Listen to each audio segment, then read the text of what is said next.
அல்ஹம்துலில்லாஹ் அல்ஹம்துலில்லாஹி ரப்பில் ஆலமீன்.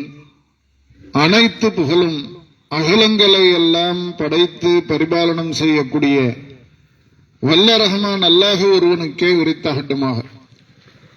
கண்ணியத்திற்குரிய அல்லாஹுவின் நல்லடியார்களே, அருமை சகோதர சகோதரிகளே, அல்லாஹுடைய மாபெரும் பேரருளால் தமிழ்நாடு தௌஹீத் ஜமாத் கண்டியூர் கிளையின் சார்பாக இந்த மெகாபோன் பிரச்சாரம் ஏற்பாடு செய்யப்பட்டிருக்கிறார்.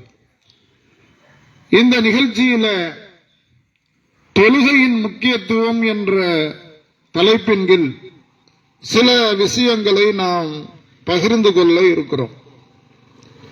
காரணம் என்னவென்று சொன்னால், முஸ்லிம்கள் செய்ய வேண்டிய முக்கியமான கடமைகளில் ஒரு நாளைக்கு 5 நேரம் தொழ வேண்டியது கட்டாயமாக்கப்பட்டிருக்கிறது. சுபுகில் இருந்து இசா வரை உள்ள இந்த 5 வக்து தொழுகைகளை அந்தந்த நேரத்தில் நாம் கட்டாயம் தொழுதாக வேண்டும்.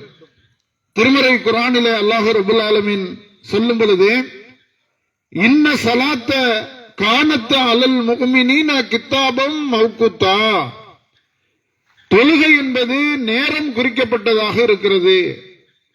அந்தந்த நேரத்தில் இறை நம்பிக்கை கொண்ட மக்கள் கட்டாயம் தொழுதாக வேண்டும். பெண்கள் அவரவர்களுடைய வீடுகளிலே தொழுது கொள்ள வேண்டும். விரும்பினால் பள்ளிக்கு செல்லலாம். பள்ளிக்கு செல்வது பெண்களுக்கு கட்டாயம் கிடையாது. ஆனால் ஆண்களாக இருக்கக்கூடியவர்கள் என்ன செய்ய முடியாது? தொழுகைகளை வீட்டில், ஃபர்லான தொழுகைகளை வீட்டில் தொழ முடியாது. ஹய்யா அலஸ் ஸலாஹ், தொழுகை பக்கம் வாருங்கள். ஹய்யா அலல் ஃபலாஹ், வெற்றியின் பக்கம் வாருங்கள். நீங்கள் தொழும்போதுதான், அதிலிருந்து தான் உங்களுக்கு வெற்றி இருக்கிறது என்ற பாங்கோசை கேட்கப்பட்டால் ஒவ்வொரு முஸ்லிமும் பள்ளிக்கு சென்று 5 நேர தொழுகைகளை கட்டாயமாக தொழ வேண்டும். விரும்பினா தொழுவோம், விரும்பினா விட்டுவிடலாம் என்பது போன்ற கடமைகள் அல்ல தொழுகை கடமை.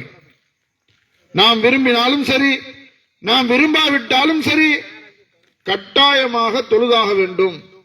திருமறை குர்ஆனில் அல்லாஹ் ரப்பல் ஆலமீன் சொல்லும் பொழுது, வமா ஹலக்துல் ஜின்ன வல் இன்ஸ இல்லா லியஅபுதூன், மனிதர்களையும் ஜின்களையும் என்னை வணங்குவதற்காக தவிர நான் படைக்கவில்லை என்று அல்லாஹ் ரப்பல் ஆலமீன் சொல்லி காட்டுகிறான். அப்ப அல்லாஹ் நம்மை படைத்திருக்கிறான். படைத்த இறைவனுக்கு நாம் நன்றி செலுத்தக்கூடிய மக்களாக நாம் இருக்க வேண்டும் என்று அல்லாஹ் விரும்புகிறான். நன்றி உள்ளவர்களாக இருங்கள், நன்றி கெட்டவர்களாக இருக்காதீர்கள் என்று அல்லாஹ் ரப்பல் ஆலமீன் என்ன செய்றான்? திருமறை குர்ஆனிலே சொல்லி காட்டுகிறான். அப்ப அல்லாஹ் நம்ம இந்த உலகத்தில் படைத்து, இந்த உலகத்தில் நாம் வாழ்வதற்கான எல்லா தேவைகளையும் அல்லாஹ் என்ன செய்யறான்? செஞ்சிருக்கிறான். படைத்ததோடு விட்டுவிடவில்லை.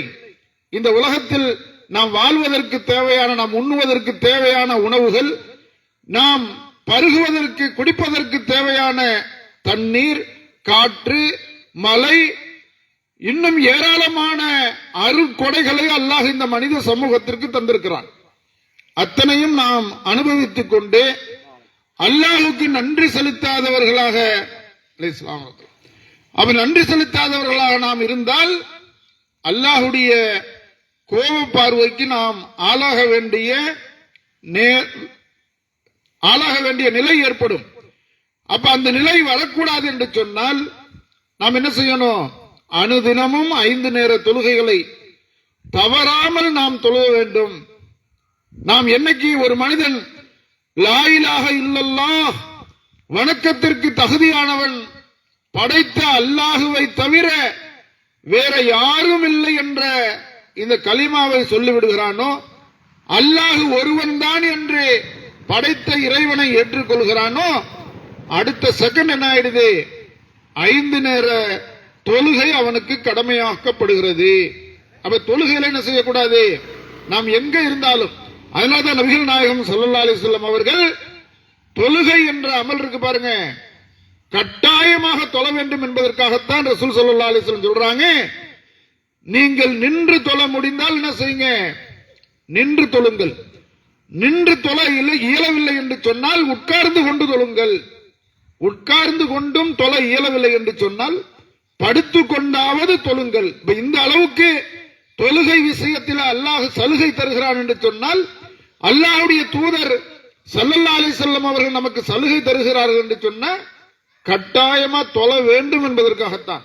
எனக்கு உடம்பு சரியில்லை, எனக்கு வேலை அதிகம் இருக்கு, எனக்கு பிள்ளை குட்டி அதிகம் இருக்கு, எனக்கு வியாபாரம் பெரிய வியாபாரியான இருக்கிறேன், மிகப்பெரிய தொழில் செய்கிறேன் என்றெல்லாம் காரணத்தை காட்டி நாம் தொழாமல் இருக்க முடியுமா என்று சொன்னால் கண்டிப்பாக முடியாது.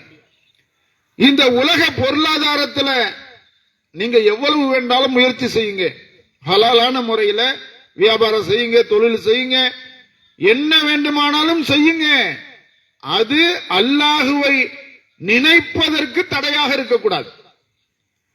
அப்ப அல்லாஹுவை வணங்காமல் நாம் செய்யக்கூடிய வியாபாரம், அல்லாஹுவை நினைவு கூறாமல் நாம் செய்யக்கூடிய தொழில், இதுல என்ன இருக்காது, அல்லாஹுடைய அருள் இருக்காது, பரக்கத்து இருக்காது. நாம் என்ன தொழில் செஞ்சாலும் என்ன வியாபாரம் செஞ்சாலும் அந்தந்த வக்துக்கு என்ன செய்யணும், அல்லாஹுவை நினைவு கூறுவதற்கு நாம் தயாராக இருக்க வேண்டும். ஃபதுக்குரூனி அதுக்குருக்கும் வஸ்குரூலி வலா தக்ஃபுரூன், நீங்கள் என்னை நினையுங்கள், நான் உங்களை நினைக்கிறேன். நீங்கள் என்ன செய்றாங்க, நன்றி மறக்காதீர்கள் என்று என்ன செய்றான் அல்லாஹ் சொல்லி காட்டுகிறான். அப்ப அனுதினமும் நம்ம என்ன செய்யணும், தொழ வேண்டும். தொழுகையின் மூலம்தான் நமக்கு வெற்றி இருக்கிறது என்பதையும் நாம் என்ன செய்யணும், புரிந்து கொள்ள வேண்டும். ரசூலுல்லாஹி ஸல்லல்லாஹு அலைஹி வஸல்லம் அவர்கள் சொல்கிறார்கள், ஒருவரை ஒரு முஸ்லிம் இல்லை என்று வேறுபடுத்தி காட்டுவது அஸ்ஸலா, தொழுகைதான். தொழுகைதான் ஒரு மனிதனை முஸ்லிம் என்றும் முஸ்லிம் இல்லை என்றும் வேறுபடுத்தி காட்டுவதாக நபிகள் நாயகம் ஸல்லல்லாஹு அலைஹி வஸல்லம் சொல்றாங்க. அப்ப முஸ்லிம் என்று சொல்லிக்கொண்டு நான் அப்துல்லா, நான் முகம்மது என்று என்ன செய்த பேரை வைத்துக் கொண்டால் மட்டும் முஸ்லிம் ஆயிட முடியுமா? இந்த உலகத்துல முஸ்லிம் என்று கருதப்படுவார். ஒரு முஸ்லிமான பெற்றோர்களுக்கு பிறந்ததினால, முஸ்லிம் என்று நாம பேர் வைத்திருப்பதினால இந்த உலகத்துல அரசு பதிவேட்டில் என்ன செய்யப்படும், முஸ்லிம் என்று பதிவு செய்யப்படும். ஆனால் அல்லாஹ்விடத்துல முஸ்லிமாக இருக்க முடியுமா? அல்லாஹ்வுடைய கட்டளைக்கு மாறு செய்து கொண்டு அல்லாஹுவை நினைப்பதற்கு கூட நேரமில்லை என்று சொல்லிக் கொள்ளக்கூடியவர்கள் அல்லாஹ்விடத்துல பதில் சொல்ல வேண்டுமா இல்லையா? ஏண்டா தொழல அப்படின்னு சொன்ன இந்த உலகத்துல என்ன காரணத்தை வேண்டுமானாலும் சொல்லலாம், அல்லாஹ்ட்ட சொல்ல முடியுமா? எனக்கு வியாபாரம் அதிகம், எனக்கு தொழில் அதிகம், எனக்கு பிள்ளை குட்டிகள் அதிகம், அதை பார்க்கறதுக்கே எனக்கு நேரம் இல்லை அப்படின்னு சொல்ல முடியுமான்னு சொன்ன கண்டிப்பா சொல்ல முடியாது. அப்ப அல்லாஹுவை மறந்து விட்டு நாம் என்ன செய்யக்கூடாது, இந்த உலக காரியங்கள்ல ஈடுபடக்கூடாது. அப்ப இஸ்லாத்தில் உள்ள 5 கடமைகளில மிக முக்கியமான கடமையாக தொழுகை இருப்பதை நம்ம பார்க்கிறோம். திருக்குர்ஆன்ல ஏராளமான இடத்துல அக்கிமி ஸலா, தொழுகையை நிலைநாட்டுங்கள் என்று அல்லாஹ் ரப்பல் ஆலமீன் என்ன செய்றான் சொல்வதை நம்ம பார்க்கிறோம். அப்ப அதை மறந்து விட்டு என்ன செய்யக்கூடாது, நம்முடைய வாழ்க்கையை அமைத்துக் கொள்ளாது. ஜாபிர் ரலியல்லாஹு அன்ஹு அவர்கள் அறிவிக்கிறாங்க, இணை வைத்தல் மற்றும் இறை மறுப்புக்கும் அடியானுக்கும் இடையில உள்ள வித்தியாசம் தொழுகையை விடுவதாகும்.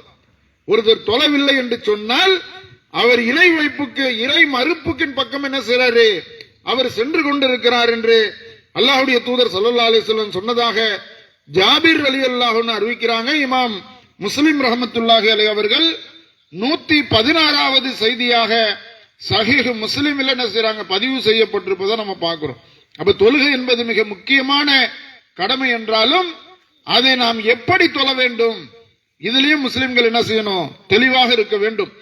ரசூலுல்லாஹி ஸல்லல்லாஹு அலைஹி வஸல்லம் சொன்னார்கள், சல்லு கமா ராய்துமூனி உஸல்லி, என்னை எவ்வாறு தொழ கண்டீர்களோ அவ்வாறு நீங்கள் தொழுங்கள். உங்க இஷ்டத்துக்கு தொழ முடியாது.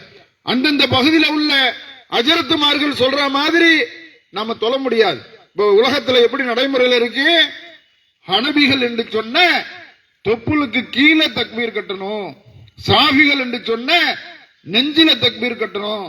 இப்படி வித்தியாசத்தை நம்ம பார்க்கிறோம். நம்ம நாட்டுல சாஃபி ஹனபி என்ற 2 மதுஹப் தான் இருக்கிறது. அப்ப ஒரு மதுஹப் சொல்கிறது தொப்புளுக்கு கீழே தக்பீர் கட்டணும், இன்னொரு மதுஹப் சொல்கிறது நெஞ்சில தக்பீர் கட்டணும். அப்ப எது சரி அல்லது ரெண்டும் சரியாக இருக்க முடியுமா? கண்டிப்பாக இருக்க முடியாது. அப்ப ஹதீஸ்கள்ல நம்ம பார்க்கிறோம், அல்லாஹ்வுடைய தூதர் ஸல்லல்லாஹு அலைஹி வஸல்லம் அவர்கள் நெஞ்சின் மீது தக்பீர் கட்டினார்கள், அலா சதுரிஹி, நெஞ்சின் மீது தக்பீர் கட்டினார்கள் என்று நம்ம ஹதீஸ்கள்ல நம்ம பார்க்கிறோம். அப்ப அல்லாஹ்வுடைய தூதர் ஸல்லல்லாஹு அலைஹி வஸல்லம் சொன்ன மாதிரி நாம் ஆண்களா இருந்தாலும் பெண்களாக இருந்தாலும் தக்பீர் கட்டுவது நெஞ்சில தான் கட்டணும். ஏன் கட்டணும் அப்படின்னு சொன்ன, அல்லாஹ்வுடைய தூதர் நமக்கு என்ன செஞ்சிருக்கிறாங்க, அப்படிதான் கற்று தந்திருக்கிறாங்க. இறை தூதர்கள் ஒவ்வொரு காலகட்டத்தில் வந்ததற்கு நோக்கமே மக்களுக்கு இஸ்லாத்தை எடுத்துச் சொல்வதற்காகத்தான், பொதுமக்களுக்கு இஸ்லாத்தை கற்றுத் தருவதற்காகத்தான் இறை தூதர்கள் வந்தார்கள். அல்லாஹ் ரப்பல் ஆலமீன் திருக்குர்ஆனிலே சொல்லி காட்டுகிறான், லகத் கான லக்கும் ஃபீ ரசூலுல்லாஹி உஸ்வத்துன் ஹஸனா, அல்லாஹ்வுடைய தூதரிடத்துல உங்களுக்கு அழகான முன்மாதிரி இருக்கிறது என்று அல்லாஹ் ரப்பல் ஆலமீன் சொல்லி காட்டுகிறான். அப்ப நாம தொழுகக்கூடிய தொழுகைக்கு அல்லாஹ்விடத்தில் முழுமையான நன்மை கிடைக்க வேண்டும் என்று சொன்னால், அல்லாஹ்வுடைய தூதர் ஸல்லல்லாஹு அலைஹி வஸல்லம் அவர்கள் நமக்கு எப்படி தொலை கற்றுக் கொடுத்தார்களோ அதன் முறையில நம்முடைய தொழுகையை அமைத்துக் கொள்ள வேண்டும். ஒவ்வொரு நாளும் 5 நேர தொழுகைகளை சரியான முறையில் அந்தந்த வக்தில நாம் கலா இல்லாமல் நம்முடைய தொழுகையை அமைத்துக் கொள்ள வேண்டும்.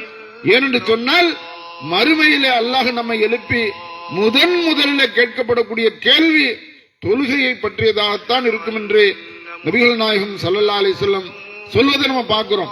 அப்ப முதல் கேள்வியாக இருக்கக்கூடிய தொழுகையிலேயே நாம் அவுட் ஆயிட்டோம்னு சொன்ன, அப்ப நம்ம சொர்க்கம் போக முடியுமா? நம்முடைய நோக்கம் என்ன?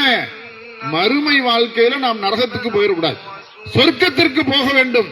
இதுதான் முஸ்லிம்களுடைய உண்மையான இலக்கு. இந்த உலகத்தில் நாம் எவ்வளவு கஷ்டப்பட்டாலும் பரவாயில்ல, எவ்வளவு பிரச்சனைகள் வந்தாலும் பரவாயில்ல, இந்த உலகம் கொஞ்ச காலத்துக்கு உள்ளது. மறுமை நிரந்தரமான மறுமையில நாம் என்ன செஞ்சிடக்கூடாது, வெற்றி அடைய வேண்டும், தோல்வி கண்டு விடக்கூடாது. முஸ்லிம்கள் சொர்க்கத்திற்கு செல்ல வேண்டும், நரகத்திற்கு சென்று விடக் கூடாது என்ற உண்மையான எண்ணம் நமக்கு இருக்குமே ஆனால், ஒவ்வொரு நாளும் சரியான முறையில 5 நேர தொழுகைகளை சரியாக தொழ வேண்டும். பெண்கள் வீட்டிலும் ஆண்கள் கட்டாயமாக சில சூழ்நிலை காரணமாக என்ன செய்யலாம், போக முடியாம இருக்கலாம். ஆனால் கட்டாயம் பள்ளிக்கு போவதற்கு முயற்சி செய்ய வேண்டும், ஜமாத்தோடு நாம் தொழ வேண்டும். அப்படி தொழுதால் நமக்கு அல்லாஹ்விடத்தில் அதிகமான நன்மைகள் கிடைக்கும். அல்லாஹ்விடத்தில் சுவனத்தை எதிர்பார்த்தவர்களாக தொழுகையை சரியான முறையில் நிறைவேற்றக்கூடிய நன்மக்களாக அல்லாஹ் உங்களையும் என்னை மாற்றி அருள் புரிவானாக. வாஹிர் தவானா அல்ஹம்துலில்லாஹி ரப்பில் ஆலமீன். அஸ்ஸலாமு அலைக்கும்.